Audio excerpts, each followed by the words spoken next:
आपको लगेगा मेरी कोई वर्थ नहीं है और आप अकेले रहेंगे, आइसोलेटेड रहेंगे। इवन कभी कुछ केसेस में बंदा अपने आप को सेल्फ हार्म भी करने की कोशिश करता है।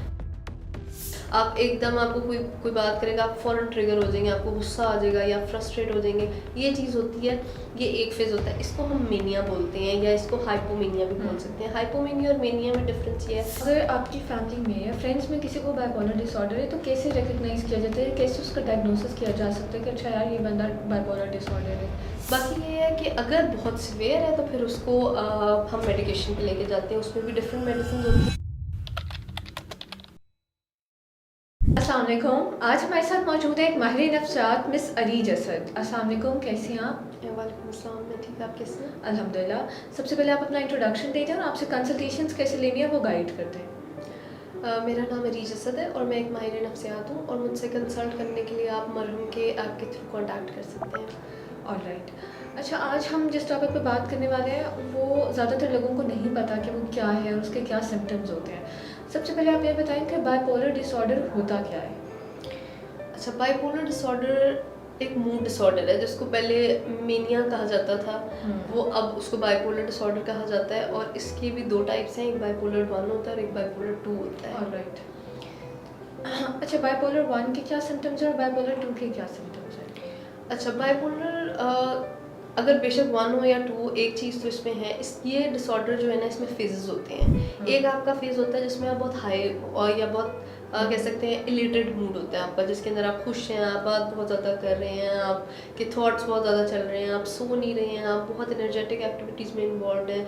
आप एकदम आपको कोई कोई बात करेगा, आप फ़ौरन ट्रिगर हो जाएंगे, आपको गुस्सा आ जाएगा या फ्रस्ट्रेट हो जाएंगे। ये चीज़ होती है, ये एक फेज़ होता है। इसको हम मेनिया बोलते हैं या इसको हाइपोमेनिया भी बोल सकते हैं। हाइपोमेनिया और मेनिया में डिफरेंस ये है कि मेनिया जो है वो थोड़ा लंबा ड्यूरेशन के लिए होता है, 1 वीक के लिए, और हाइपोमेनिया 4 डेज़ के लिए होता है। और फिर उसके बाद आपका फेज़ शुरू होता है वो डिप्रेसिव फेज़। उसके अंदर आपके डिप्रेसिव सिम्टम्स आने लग जाते हैं, जैसे आपको नींद बहुत ज़्यादा आएगी या नींद बिल्कुल नहीं आएगी, आप कोई एक्टिविटी नहीं करना चाहेंगे, आपको लगेगा मेरी कोई वर्थ नहीं है और आप अकेले रहेंगे, आइसोलेटेड रहेंगे। इवन कभी कुछ केसेस में बंदा अपने आप को सेल्फ हार्म भी करने की कोशिश करता है।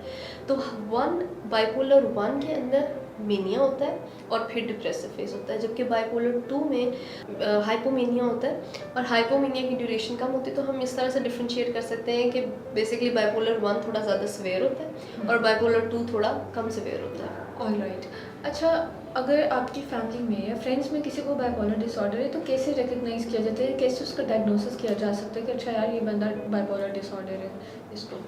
अगर तो उसके बहुत फ्रीक्वेंट मूड स्विचेस हो रही हैं, जैसे उसको एक उसका फेस चल रहा है, एक हफ्ता वो बहुत बातें कर रहा है, बहुत बोल रहा है, सो नहीं रहा है और एकदम फ्रस्ट्रेट हो जाता है और बहुत हाइपर है, एक्टिविटीज़ कर रहा है, एनर्जेटिक बहुत, और बिल्कुल ही नेक्स्ट वीक या 2 वीक्स बाद जो है वो बिल्कुल स्लो हो गया है, कह रहा है मैंने बात नहीं करनी किसी से, मैंने अकेले रहना है या मैंने सोते रहना है, और वो मतलब जो आपके पहले सिम्टम्स थे अब आप बिल्कुल उससे ऑपोजिट हो गए हैं। तो ये एक साइन है और ये फ्लक्चुएट होता रहता है, मतलब एक वीक आप ये कर रहे हैं, नेक्स्ट वीक आप वो कर रहे हैं, फिर आप वापस उसमें हाइपर स्टेट में आ रहे हैं। तो ये स्टेट्स बार बार वो होती रहती है, रिपीट होती रहती हैं।